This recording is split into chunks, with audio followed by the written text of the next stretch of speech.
Eu quero mostrar para você aqui 3 sacrifícios que, se você quer uma vida nova, você tem que fazer.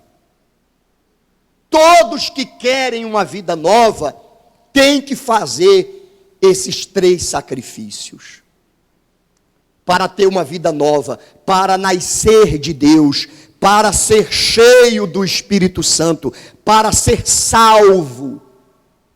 Qualquer um que quiser ser salvo, ser cheio do Espírito Santo, ter uma vida nova, nascer de Deus, vai ter que fazer esses 3 sacrifícios. E o primeiro, o escritor, o apóstolo Paulo, diz assim: rogo-vos, pois, irmãos, pelas misericórdias de Deus, que apresenteis o vosso corpo por sacrifício vivo, santo e agradável a quem? A Deus. Então, o primeiro sacrifício que Deus exige de nós é o nosso corpo. É o sacrifício da nossa carne, de negar a nossa carne, de deixar de fazer a vontade da nossa carne para fazer a vontade dele. Sacrifício vivo, porque os sacrifícios no Antigo Testamento eram de animais, e os animais eram mortos. Mas os animais eram mortos porque eles eram seres, os animais são seres irracionais. Mas quanto a nós, não, nós somos seres racionais. Então Deus não nos quer morto. Deus não quer o nosso sacrifício morto. Ele quer o nosso sacrifício o quê? Vivo. Por isso que Ele não permitiu que Abraão matasse Isaque. Quando Abraão estava prestes a imolar Isaque, Deus falou: não estenda a mão sobre o rapaz, nada lhe faças, porque eu quero ele vivo. Isaque é o primeiro exemplo que nós temos da Bíblia de um sacrifício vivo. Quando Isaque saiu do altar, ele estava morto para esse mundo, e a vida dele toda seria dedicada a Deus. Jesus foi um sacrifício vivo, porque Jesus está morto ou vivo? Ele é um exemplo do sacrifício vivo. Isaque já era uma representação de Jesus. E é isso que ele quer de nós.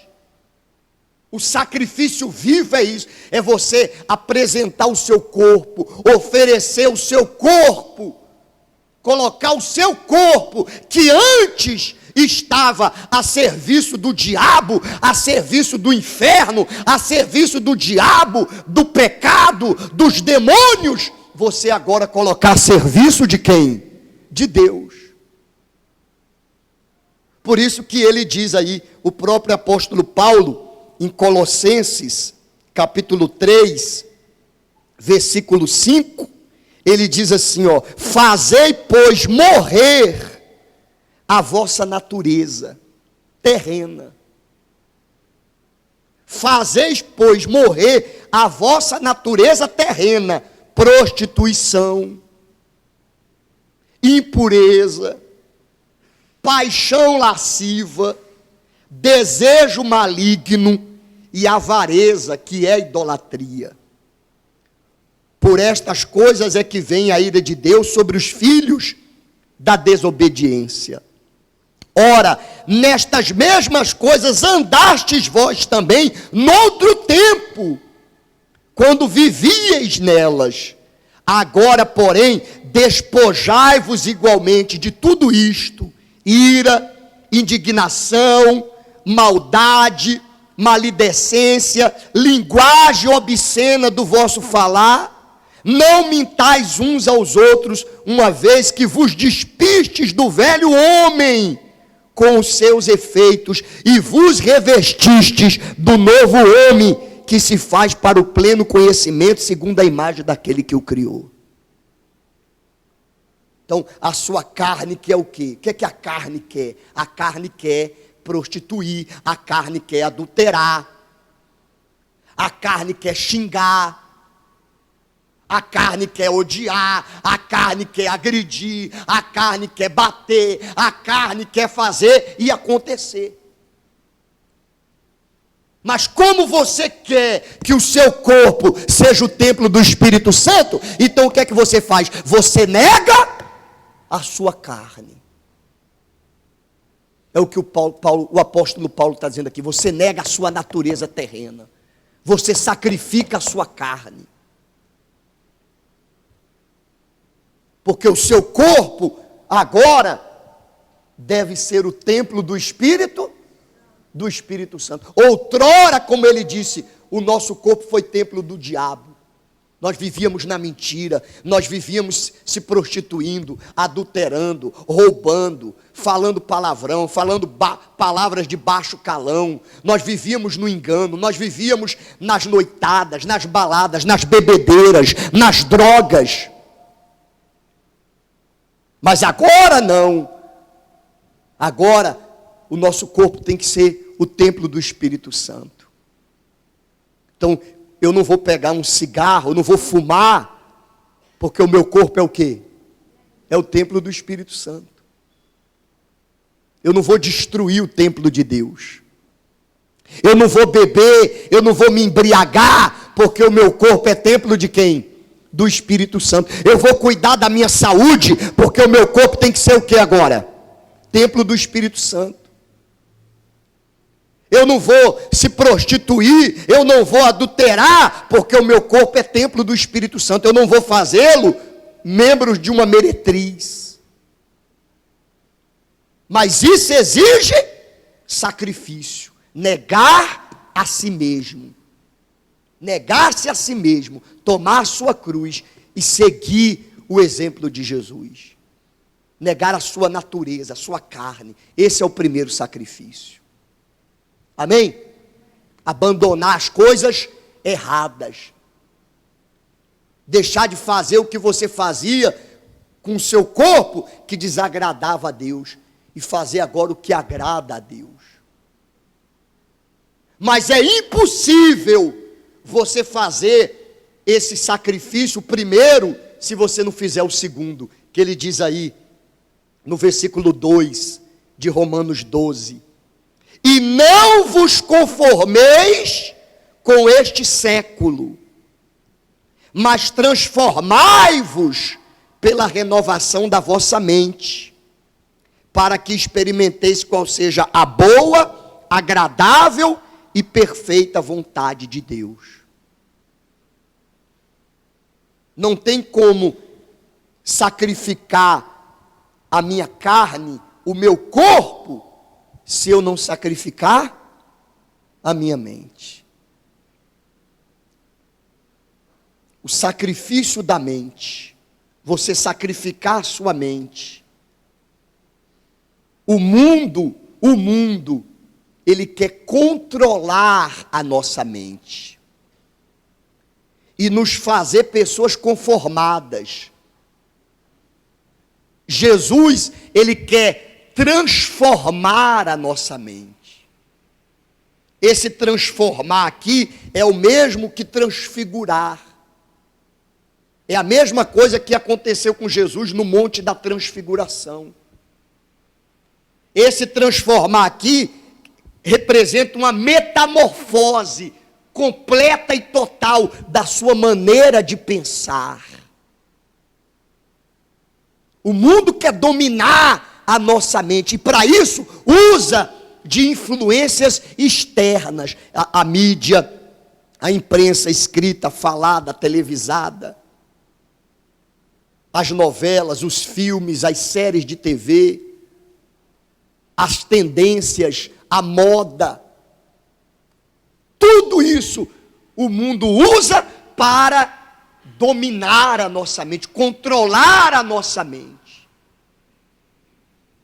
Se nós deixarmos o mundo controlar a nossa mente, nós seremos conformados. Mas se nós deixarmos Deus controlar a nossa mente, nós seremos transformados.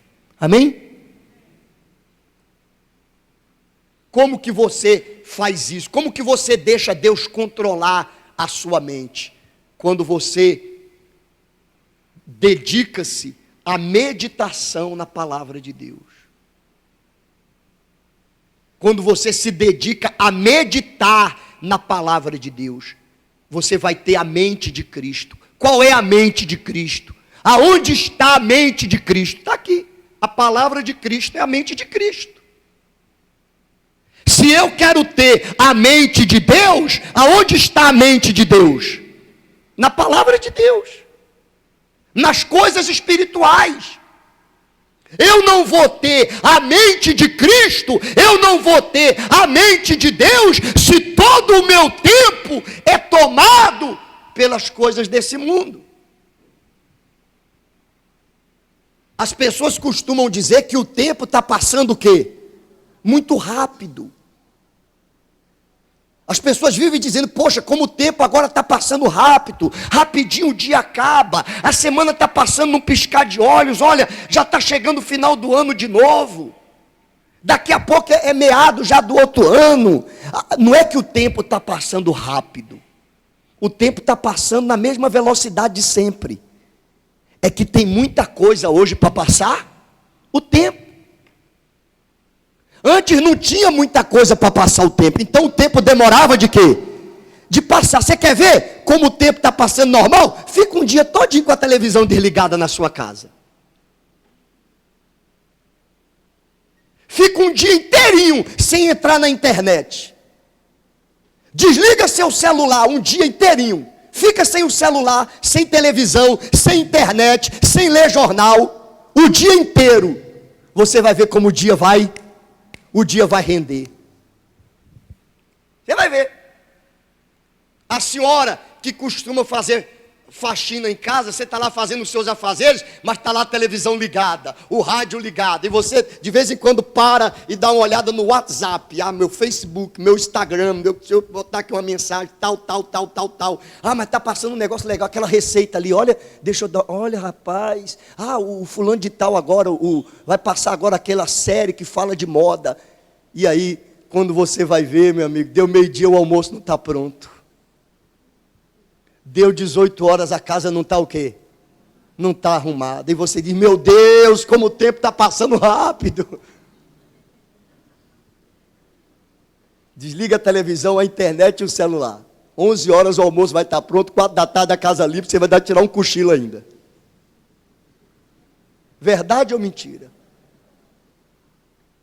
O problema é com o que você está ocupando o seu tempo, a sua mente. Aí o apóstolo Paulo fala aí em Efésios, capítulo 3, capítulo 4. Efésios capítulo 4, versículo 17. O apóstolo Paulo diz assim, isto, portanto, digo, e no Senhor testifico, que não mais andeis como também andam os gentios, na vaidade dos seus próprios pensamentos, obscurecidos de entendimento, alheios à vida de Deus, por causa da ignorância em que vivem, pela dureza do seu coração, os quais, tendo se tornado insensíveis, se entregaram à dissolução para com avidez cometerem toda sorte de impureza. Mas não foi assim que aprendestes de Cristo. Se é que de fato tendes ouvido, e nele fostes instruídos, segundo é a verdade em Jesus. No sentido que, quanto ao trato passado, vos despojeis do velho homem, que se corrompe segundo as concupiscências do engano, e vos renoveis no espírito do vosso entendimento, e vos revistais do novo homem, criado segundo Deus, em justiça, retidão, procedentes de quê? Da verdade. Então, você deixa as coisas desse mundo, você se desliga das coisas desse mundo, das coisas impuras, das coisas concernentes a esse mundo, você vive alheio ao mundo, mas inteirado de Deus, cheio de Deus. Amém? Por isso que tem o jejum de Daniel. O que é o jejum de Daniel? É para você fazer isso. O jejum de Daniel é para você se desligar a sua mente, desligar a sua cabeça das coisas deste mundo e ligar os seus pensamentos em quem? Em Deus, na meditação da palavra, na oração. Para você ocupar esse tempo que era do filme, esse tempo que era da novela, esse tempo que era do WhatsApp, que era do Facebook, que era do Instagram, que era das notícias, você ocupar com o que é espiritual. Então você está sacrificando a sua mente. Amém? E o terceiro e maior sacrifício é você sacrificar algo que Deus lhe deu. Que Deus lhe deu. Mas aí você diz assim, mas o que Deus me deu, pastor? Deus já me deu tanta coisa. Deus me deu saúde, Deus me deu paz, Deus me deu uma casa, Deus me deu um carro, Deus me deu uma empresa, Deus me deu um trabalho, Deus me deu meus filhos, Deus me deu minha família. Mas eu estou falando da primeira coisa que Deus lhe deu quando lhe criou. E ele fala aqui em Romanos, de culto racional. De culto racional.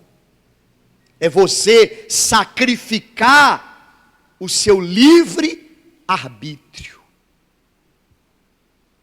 Você não vai fazer nada disso com tristeza, com pesar, como se fosse um fardo pesado que você tem que carregar, uma obrigação religiosa, uma tradição religiosa, uma doutrina, uma imposição da igreja, como se a igreja estivesse querendo encabrestar você. Não.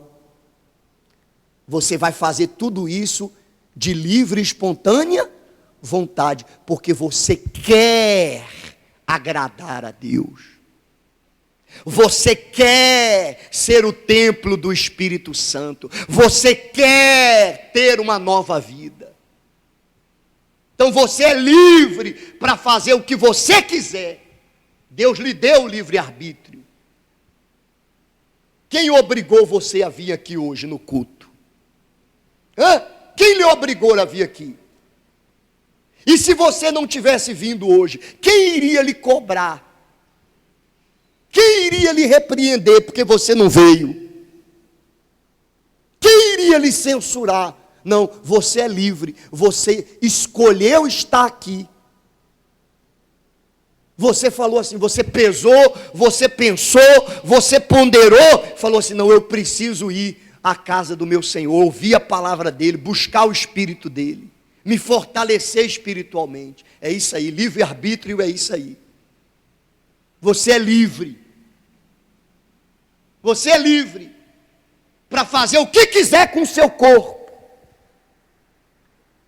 Nós somos livres para pegar o nosso corpo e fazermos com ele o que nós bem entendermos. Então tem muitos que agora estão no motel. Outros agora estão na boca usando droga. Muitos outros no bar bebendo. Outros na noitada, na balada e etc, etc. Outros com a arma roubando. Outros...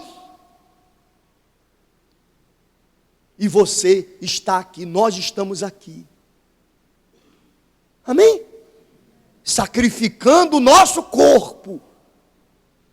Você poderia estar agora assistindo um filme, vendo isso, vendo aquilo, jogando aquilo outro. Mas você está aqui meditando na palavra, sacrificando a sua mente. Livre-arbítrio. Você é livre, mas você pegou essa sua liberdade e entregou no altar. Você está dizendo para Deus assim: ó, meu Deus, eu sou livre, mas eu pego a minha liberdade e eu entrego a ti, e eu me faço teu escravo, eu me faço teu criado, eu me faço teu servo. Amém? Para você entender o que eu quero dizer, como que Deus quer você, eu antes de me converter, eu criava muitos pássaros em casa. Eu tinha muitos pássaros nas gaiolas. A cozinha lá de casa era cercada de gaiolas. Eu tinha canário, eu tinha coleirinha, eu tinha vários tipos de aves. Eu gostava de criar os bichinhos. Mas aí eu nasci de Deus. E um dia eu estava lá olhando para eles, nas gaiolas, e eu falei assim: meu Pai, o Senhor me libertou. O Senhor me libertou. Eu estava preso e o Senhor me libertou. E o Senhor criou esses bichos para serem soltos, para viverem soltos. Eles têm asa para quê? Para voar. E eu os estou aqui encarcerando, privando eles da liberdade. Isso não é justo. Aí me deu um revertério lá na hora. E eu peguei todas as gaiolas, levei para o quintal e abri as gaiolas. Abri as gaiolas. E comecei a falar para eles: vão embora. Vocês estão livres. Estão todos livres. Vocês podem ir embora. E alguns, quando eu nem esperaram, eu abri a gaiola direito. Já! Outros demoraram um pouquinho mais, desconfiados, olharam a gaiola aberta e foram embora. Alguns eu tive que pegar lá dentro da gaiola com a minha mão e jogá-los para o ar, para eles voarem e irem embora. Soltei todos. Acho que eu tinha uns 40. Soltei todos eles. Chorei, porque eu gostava deles. E eu era adolescente, então eu fiquei ali, poxa, os bichinhos, as minhas irmãs até falaram: mas você soltou por quê? Falei: porque não é justo eles ficarem presos, eu estou livre, Deus me colocou livre, como é que eu vou guardá-los presos? Eles têm que viver como Deus criou, na liberdade. Aí, rapaz, teve um dos pássaros que voltou. Ele voou, foi aqui, acolá. Daqui a pouco, ele sentou no varal de roupa e ficou olhando para mim. E eu comecei a falar: olha, teve um que voltou. Ele voltou, ele quer ficar comigo. Ele quer ficar. Eu peguei a gaiola dele e coloquei na frente dele. Imagina o que é que ele fez. Ele entrou, por livre e espontânea vontade, ele entrou na gaiola e foi comer o alpiste dele lá, a comidinha dele. Era um periquito australiano, bem verdinho. Ele ficou lá. E eu falei: poxa, ele não quer ir embora. Eu soltei, eu dei a ele a liberdade, mas ele não quer ir embora, ele quer ficar. Falei: então com esse eu vou ficar. Ele quer ficar, mas eu deixava a gaiola aberta. A gente prendia ele à noite porque dos gatos não comer ele. Mas eu fiquei feliz da vida. Eu fiquei muito feliz porque ele quis ficar comigo. Ele abriu mão de quê? Da sua pseudo-liberdade, porque ele achava segurança comigo. Um animal irracional, não é verdade? Assim é o cachorro, você que cria algum tipo de animal. Ele sai, ele vai lá na rua, ele dá uma volta, aqui e acolá, vai lá no poste e tal, faz o serviço, volta para casa, porque ele sabe que tem comida, ele sabe que tem água, ele sabe que tem carinho, ele sabe que tem um teto. Verdade ou mentira? E eu fiquei orgulhoso do, do passarinho que quis ficar comigo. E ficou até morrer. Eu fui embora de casa para fazer a obra, eu saí de casa, e ele ficou lá outros tantos anos com a minha mãe, até que morreu. Morreu de velhice, de velho. É isso aí. É isso que é você sacrificar o seu livre arbítrio. Você é livre para fazer da sua vida o que você quiser. Você pode fazer com o seu corpo o que você quiser. Você pode fazer com a sua cabeça o que você quiser. Como muitos dizem aí, eu falo o que dá na telha, eu falo o que vem na cabeça, eu falo mesmo. Eu faço o que dá na telha. Não, eu não faço. Eu não faço o que dá na telha. Eu não faço o que a minha natureza quer fazer. Eu submeto a minha vontade à palavra de Deus. Eu peço direção ao Espírito Santo. Então, como é que você sacrifica o seu livre-arbítrio? Você não toma nenhuma decisão sem pedir orientação para Deus. Você não faz nada. Você não vai a lugar nenhum, você não toma decisão nenhuma na sua vida sem antes orar. Você vive na oração. É na oração que você lança sobre ele as suas ansiedades, os seus medos, as suas preocupações, as suas frustrações. Então você vai lá em oração, você vive uma vida de oração. Oh, meu Deus, me ajude. Meu Pai, me dê força para me vencer a minha natureza. Espírito Santo, me ajude nessa situação que eu não estou conseguindo resolver. Ilumine o meu entendimento. Meu Pai, eu não quero te desagradar. Eu quero fazer a tua vontade. Eu quero fazer o que te agrada. Então você tem essa preocupação de buscar a direção de Deus. Amém? Você é livre. Mas você vai aos pés de quem? De Jesus para tudo. Você está ali, você é serva dele, você é servo dele. Se você fizer isso, você vai ter a nova vida que Deus quer lhe dar. Fique de pé no seu lugar.